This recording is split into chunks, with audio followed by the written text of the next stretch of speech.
విశాఖలో కొలువైన శ్రీ కనక మహాలక్ష్మి అమ్మవారి మార్గశిర మాసోత్సవాలు వైభవంగా ఆరంభం కానున్నాయి. ఉత్తరాంధ్ర వాసులకే కాకుండా ఒడిశా, ఛత్తీస్గఢ్ ప్రాంతాల నుంచి పెద్ద సంఖ్యలో భక్తులు అమ్మవారి దర్శనార్థం మార్గశిర మాసంలో వస్తారు. దీనికి విస్తృత ఏర్పాట్లు చేసిన దేవస్థానం అనుగుణంగా చర్యలు చేపడుతోంది. దీనిపై దేవస్థానం ఈవో జ్యోతి మాధవితో మా ప్రతినిధి కూర్మరాజు ముఖాముఖి.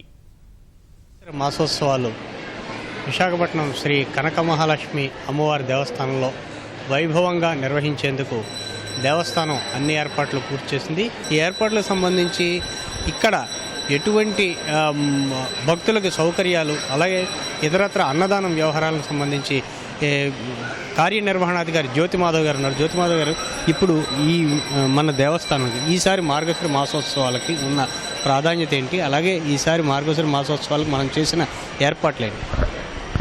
శ్రీ శ్రీ శ్రీ కనక మహాలక్ష్మి దేవస్థానంలో మామూలు కంటే మార్గశిర మాసం భక్తులందరూ కూడా ప్రత్యేకమైంది కాబట్టి మార్గశిర మాసంలో ఎక్కువ మంది భక్తులు అమ్మవారిని దర్శించుకుంటారు.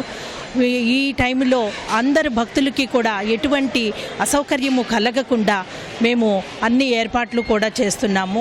లక్షలాది మంది భక్తులు దర్శించుకుంటారు కాబట్టి ఇందులో వాళ్ళందరికీ ఆల్ డిపార్ట్మెంట్స్ యొక్క సహకారం కూడా మాకు కావాల్సి ఉంటుంది. ఈ మధ్యనే కలెక్టర్ గారు ఆల్ డిపార్ట్మెంట్స్ తోటి కూడా మీటింగ్ జరిపి వాళ్ళందరూ ఎవరెవరు ఏ చేయాలి అని డైరెక్షన్స్ ఇవ్వటము, దాని ప్రకారము వాళ్ళందరూ కూడా పనుల్లో పాల్గొంటారు. జీవీఎంసీ మొత్తము శానిటేషన్ అంతా కూడా చూసుకోవడం జరుగుతుంది.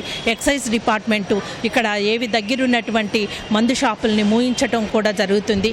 వైదికంగా ఉదయం తెల్లవారుజాము నుంచి అమ్మవారి సమక్షంలో జరిగే కార్యక్రమాలు ఏంటి? అమ్మవారికి అన్నిటికంటే ముఖ్యమైనటువంటిది అష్టదళ పద్మారాధన మేము ప్రతి లక్షవారం కూడా చేస్తాము. అలాంటిది ఈసారి అంటే మార్గశిర మాసంలో లక్షవారాలు భక్తులు చాలామంది వస్తారు కాబట్టి దాన్ని మంగళవారం మార్చామని భక్తులు ఒకసారి గమనించ ప్రార్థన. మంగళవారం 7 గంటల నుంచి 8 గంటల వరకు కూడా అష్టదళ పద్మారాధన జరుగుతుంది. పంచామృతాభిషేకాలు కూడా జరుగుతాయి. సాధారణంగా ఇటువంటి ఉత్సవాల్లో సామాన్య భక్తుడు గంటల తరబడి అమ్మవారి దర్శనం కోసం, దైవ దర్శనం కోసం నిరీక్షించాల్సి వస్తుంది. సామాన్య భక్తుడి కోసం మీరు చేస్తున్న ఏర్పాట్లే? సామాన్య భక్తులు అంతంతసేపు వెయిట్ చేయకుండా ఉండటానికి వాళ్ళకి దేనికది సపరేట్గా లైన్ పెట్టడం జరిగింది. 20 రూపీసు ధర్మదర్శనము, 100 రూపీసు అవన్నీ కూడా రీడింగ్ రూమ్ వైపు నుంచి పెట్టడం జరిగింది. దానివల్ల భక్తులు ఎక్కువసేపు నిలబడకుండా కొంచెం తొందరగానే, అంటే మార్గశిర మాసంలో అమ్మవారిని దర్శించుకోవడానికి కొంచెము టైం పడుతుంది కాబట్టి ఉన్నంతలో తొందరగా దర్శించుకోవడానికి మేము తగినటువంటి ఏర్పాట్లు, దాంతోపాటు బయట ఉన్నటువంటి భక్తులకి అందరికీ కూడా మంచినీటి ప్యాకెట్స్ ఇస్తున్నాము. దాంతోపాటు మజ్జిగ ప్యాకెట్స్ ఇస్తున్నాము, బిస్కెట్స్ ఇలాంటివి కూడా ఇస్తున్నాము. రాష్ట్ర వ్యాప్తంగా వచ్చే భక్తులకి మీరు ఎటువంటి విజ్ఞప్తి చేయబోతున్నారు? అమ్మవారిని ఇక్కడే కాకుండా అన్ని రాష్ట్రాల వారు వచ్చేటువంటి భక్తులు అందులో నెల రోజులు కూడా అమ్మవారికి ప్రత్యేకంగా ఉంటుంది. ఆ విధంగా వాళ్ళు రావటము, కొంత ఓపిక పట్టి అమ్మవారిని దర్శించుకొని అమ్మవారి కృపకు పాత్రలు అవుతారని ఆశిస్తాం.